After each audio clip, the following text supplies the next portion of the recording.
Welcome to the Cabral Concept, where board-certified naturopath and integrative health practitioner Dr. Stephen Cabral shares how he was diagnosed at the age of 17 with a life-altering illness and given no hope for recovery. It was only after studying and traveling all over the world did he discover how to combine ancient Ayurvedic healing practices with state-of-the-art naturopathic and functional medicine to fully rebalance the body and re-energize it with life. It's time to discover how to get well, lose weight, and finally feel alive again. And now, here's your host, Dr. Stephen Cabral.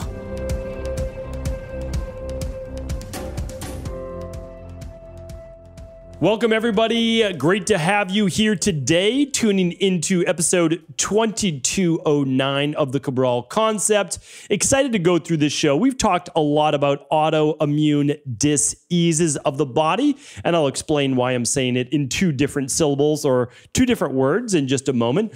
But I've talked a lot about autoimmune diseases, and especially on the weekend Cabral house calls. If you haven't tuned into those, that's real questions from our community that we've been answering over the past 6 years, and we've answered over 5,000 questions on those podcasts. Now, all of those are searchable, so you can go to stephencabral.com/podcast. You can type in lupus, you can type in rheumatoid arthritis, you can type in Hashimoto's, you can type in multiple sclerosis, you can type in psoriasis, you can type in any number of autoimmune issues that you'd like. You can actually type in any keyword that you'd like, and you'll be able to find it there for the most part. And if I haven't answered it, I will. And so that's the thing. I'm happy to do these shows. These shows, I want to be a running archive of what true integrative health is all about. It's not saying one form of medicine is better than the other. You know, if I don't look at Ayurvedic medicine and say it's better than bioregulatory medicine or traditional Chinese medicine or functional medicine or traditional naturopathy or any of these. I don't. I say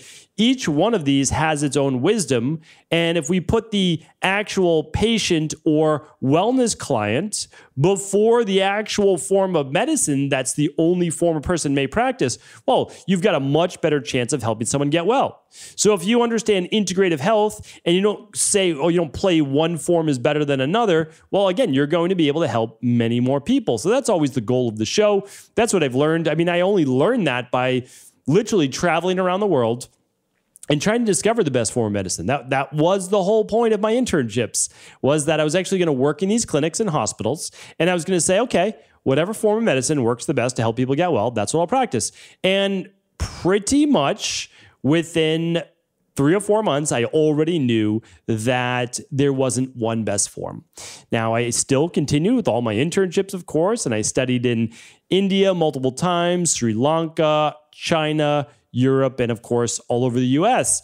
And it was through that experience that you can't just get from reading textbooks that I learned that everyone is able to get well, everybody, the worst of the worst, but not every form of medicine, single form, is going to help every single person every time. So that's what I realized. But everybody can get well. They may just need to borrow from multiple areas. And yes, sometimes that's conventional medicine for acute-based circumstances. For example, if you have a staph infection where you could be dead within 72 hours, you should probably get antibiotics or medical-based care. Now, for me, antibiotics I would never use personally unless I was literally dying. That's it. Because the repercussions of taking antibiotics are so severe for gut-based issues and destroying your own innate immunity that it's not worth it. Now, if you need to take them, you need to take them. Like, that's just the way that it is. If you had surgery, you may need to take them. So what do? Well, then you do something like a CBO finisher, which is rebuilding the gut, repopulated with good probiotics, but also with Saccharomyces boulardii through something like a clean gut probiotic or whatever it might be. So again, there are ways to do this, but what I'm saying is every form of medicine is necessary. Conventional medicine, your medical doctor are not better than integrative health practitioners. They're not. They're different, right? So everybody should have a medical doctor, but you better believe you should have someone that also practices true health caring, not just sick care. And that's extremely important because you're missing out on all the things that I'm going to be talking about here today. And namely, that's all autoimmune diseases and diseases in general are fixable. And why do I say that? Well, every single one of them has an underlying root cause. And regardless of your genetics, which is the typical excuse a medical doctor will give you, that does not mean that you have to have it. So for example, many people will get Hashimoto's, many people will get rheumatoid arthritis, many people get psoriasis and MS and many other issues. And they get it when they're in their teens, juvenile based, right? 20s, 30s, 40s, 50s, or beyond, right? And a lot of people end up with them. Well over 60 million Americans alone. They'll never give you that stat, but when you look at the research, last time I checked, it was 55 million, and that was 3 years ago. Willing to guarantee it's gone way up, probably more than that, right? So that's an insane amount of people with an autoimmune issue. I mean, that's absolutely insane.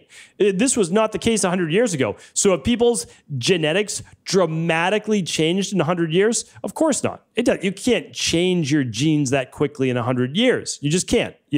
That's not how the human body works. It does not happen that quickly. So what are we doing? What are we really looking at? Well, we're talking about the rain barrel effect, right? We're talking about what have we done? Everybody's looking for like the silver bullet. Oh, it was this, it was that. No, it was diet, exercise, stress, toxins, rest, emotions. Again, the supplements is just a different part to it, and mindset, right? So what are we looking at? Nutrition is deplorable right now. It's deplorable. It's all processed food, right? And all these plant-based foods that people are pretending are real foods are just as deplorable, right? I mean, they're not saving the planet, and they're not saving humanity. It's not real food, right? And I'm pro plant food. I think it's great, but you have to actually eat the plants, right? Can't get it made in a lab.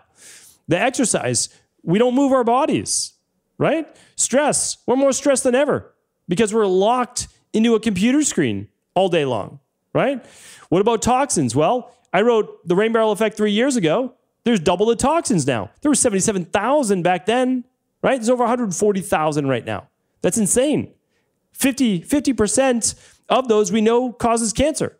The other 50%, we have no idea. There's no long-term studies, and there's certainly no interactive-based studies, right? Emotional stress, well, look at the last 2 years, how intense that was. So you have to understand is there's more autoimmune issues because there's more issues that could disrupt the immune system. But let's look at it just still, again, another way. For all the people that say it's genetic, sure, a lot of us have it within our genes.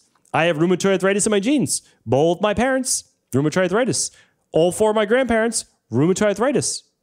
I had rheumatoid arthritis, juvenile rheumatoid arthritis as 17-year-old. Well, it's been over 20 years now, and I don't have rheumatoid arthritis anymore. So why did I have it at 17? Now I didn't have it at 15, okay? Didn't have it at 16, had it at 17, let's say 18, 19, then didn't have it after that. So how did I get it? Then it went away. I didn't have it, I got it, and then it went away. Well, if it's part of my genes, right, it should just be there forever, right? And all the people like, well, it only turns on at a certain age. Okay, so mine turned on at 17. Why did it turn back off around 19, 20? Or somewhere around 20 years old or so. What was the difference, right? You have to understand that everything has an underlying root cause.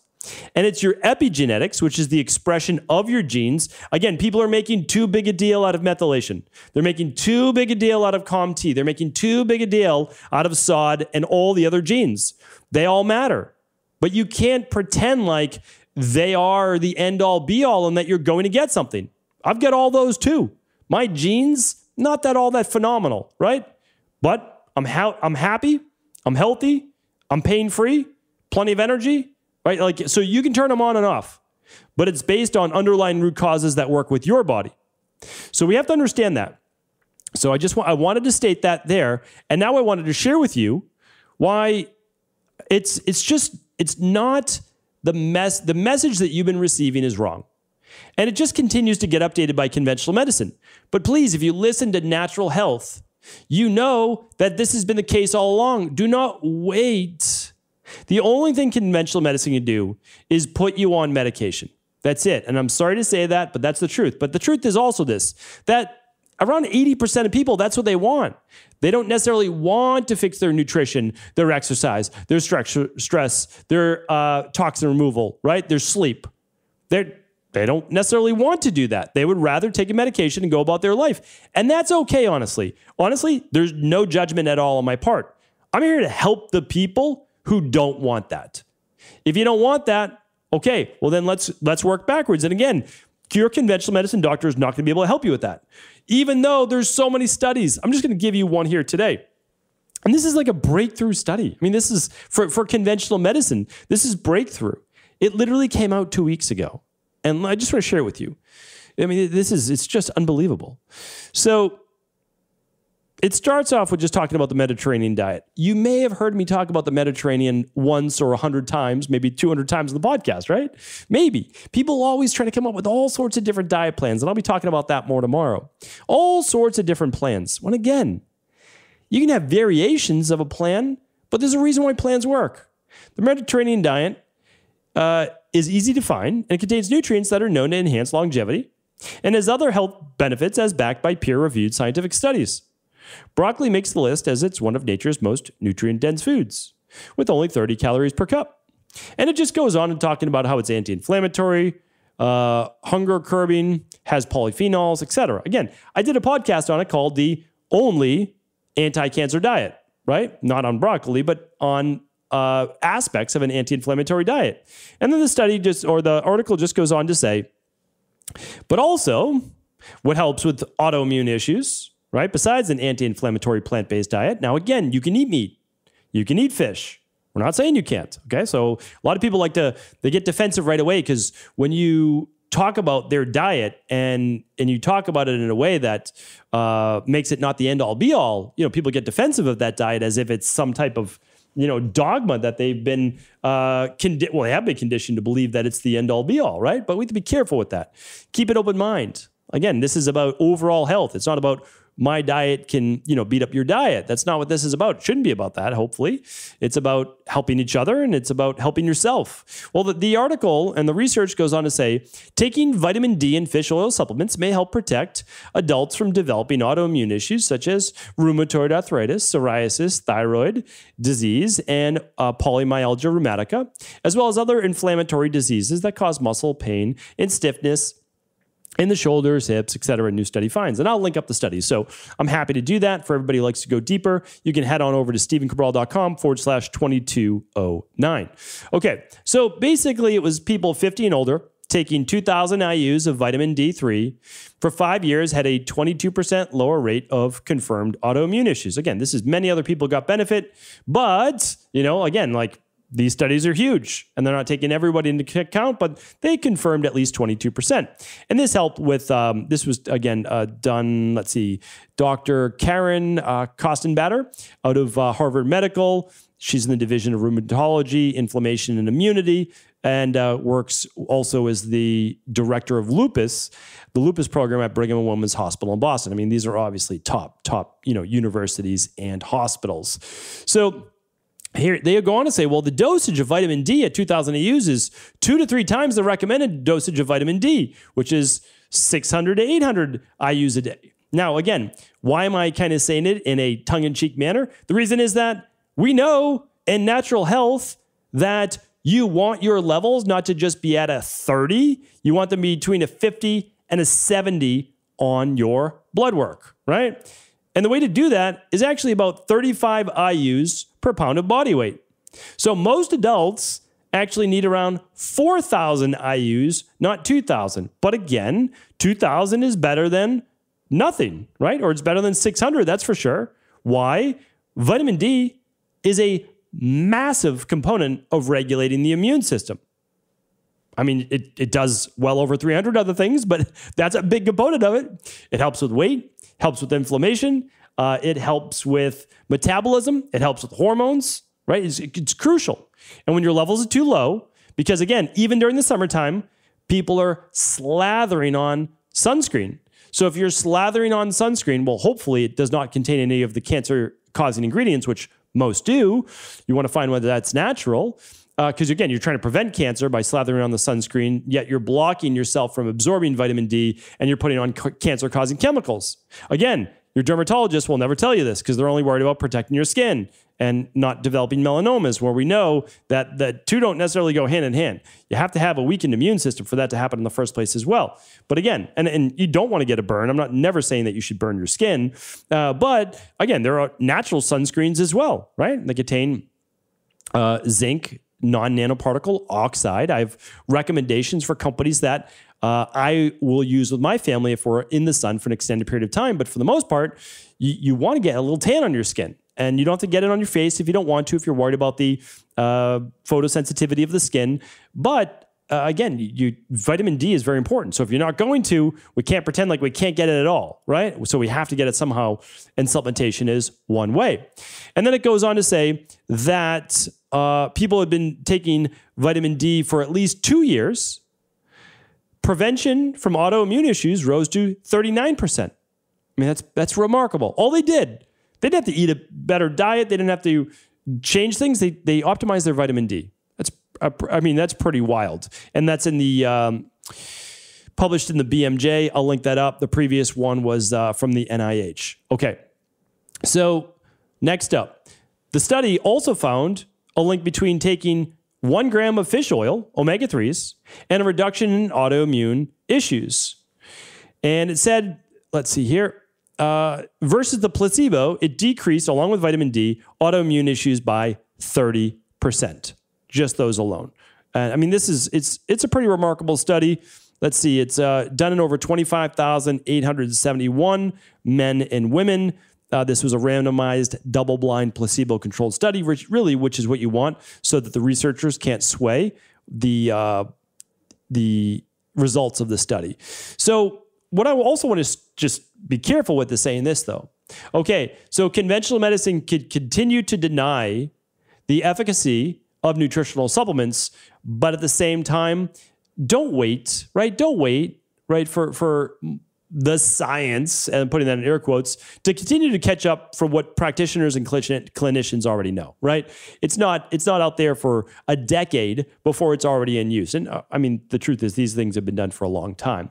What I do want to share with you is something else, though, that they're leading us to believe that then it's vitamin D in fish oil, a lack of, that causes autoimmune. This is not the case. This is not the case. So that's why I always want to keep things unbiased. Do I recommend omega-3s for most people in vitamin D? I do. I have a whole podcast on omega-3s, polyunsaturated fats, for all the people out there who believe that it's going to create massive oxidation in your body, et cetera, et cetera. There's podcasts on that. There's nuances to all of this, and you have to keep peeling back the onion so that you understand why these things are so clinically validated and why clinicians use them so much, so that, one person online saying that, oh, well, omega-3s are a polyunsaturated fat, so that means they're unhealthy for you. Okay, why, right? Why? I know polyunsaturated fats are, especially when they're heated, but why the others? Well, why then are there over 10,000 plus studies showing all the benefits? So again, you have to understand the nuances behind it. But that's not the rant of today. What I really want to share with you is this. An autoimmune issue is not a lack of, necessarily, omega-3s or vitamin D. What it is an imbalanced immune system that typically goes because of an imbalanced lifestyle. Now, I'm not saying you've done anything wrong, but you may be under-exercising or over-exercising. An imbalanced diet, there might be too many inflammatory polyunsaturated fats, or omega-6s in general, because again, polyunsaturated fats are often high in omega-6s. Why then would omega-3s be a different type of polyunsaturated fat? Because it's high in omega-3s, right? I mean, that's a huge difference that a lot of the so-called gurus out there somehow just overlook and lump all polyunsaturated fats together. But the truth of the matter is that I have many shows on autoimmune, and in my practice and many other clinicians' practice, we can tell you for the most part that the rheumatoid, psoriasis, Hashimoto's, MS, lupus, etc., comes from 3 main things. The main one is a gut-based imbalance. It could be parasites. It could be candida overgrowth, which is yeast. It could be bacterial imbalance, such as SIBO. It could be H. pylori. Now, all of that decreases your vitamin absorption. That's a big part of it. But really, a lot of it stems from not being able to properly digest your food, intestinal permeability, where proteins and bacteria are moving into the bloodstream, and it's setting off then an inflammatory cascade from the immune system, then attacking all those things that are coming into the bloodstream. Now, is the immune system messing up? Not really. Not really. I mean, you have intestinal permeability where all these foreign particles are moving into your bloodstream. What's your immune system supposed to do? Not attack it? I mean, that's not how your body was built. So that's one main way, for sure, of an autoimmune issue. The second is a lot of stress. I see it in my practice all the time. People can have intestinal permeability and be okay, not healthy for sure. But then when they add stress on top of it, there's the autoimmune issue. Why? Dysregulated cortisol that dysregulates other hormones as well. We won't talk about that today, such as DHEA, etc. Okay, and then the third part is toxicity. It is widely accepted now that the environment around us is wildly toxic. And so the more heavy metals or other pesticides, chemicals, etc., can affect our gut, can affect our liver, can affect the organs within our body. So what I implore you to do is if you have an autoimmune issue, supplements can be helpful. And I'm not saying not to take them. They are helpful. But if you can get to the underlying root cause, get to the bottom of it, run the big 5 labs if possible. If not, run at least the starter kit. And the starter kit is going to give you gut function, vitamins, minerals, etc. All of those can be found at stevencabral.com/labs. But you can also work with your local naturopathic doctor. You can work with your local integrative health practitioner. You don't have to work directly with us, but I want you to know you have options. Those options are not going to be available to you through your typical medical doctor unless they have postdoctoral work in this type of work or postdoctoral study in this type of work. So again, just spread the word. Just let people know there is an answer to autoimmune issues. I overcame mine. Millions and millions of people around the world have overcome theirs as well. Hopefully this has been helpful. I'll link everything up today at stevencabral.com/2209. And if this show is helpful, please do feel free to share this with anyone you believe it could serve. Are you ready to heal yourself and then go on to heal others? If so, the Integrative Health Practitioner Institute can help you discover proven functional medicine protocols that blend the best of 7 different healing disciplines from around the world. I personally share with you the exact handouts and protocols I use in my private practice that enable people to get well, lose the weight, and live longer, stronger. I want to pass this information on to the next generation of health coaches, and that is exactly why I created IHP. We are the future of the health coaching industry, and the skills and knowledge you will learn will make you an in-demand certified health coach anywhere in the world. Although we have many medical professionals taking the IHP certifications, no experience is necessary, and half our members have no previous health certifications. At the Integrative Health Practitioner Institute, our motto is a health coach in every home. Our goal is that you take this knowledge and then share it with family, friends, loved ones, your community, or in a practice where you create a career you love and can be proud of. The global IHP community is filled with some of the most kind and caring people in the world, and we can't wait to welcome you into our world soon. For more information or to set up a discovery call with one of our IHP Health Coach graduates, simply head over to integrativehealthpractitioner.org.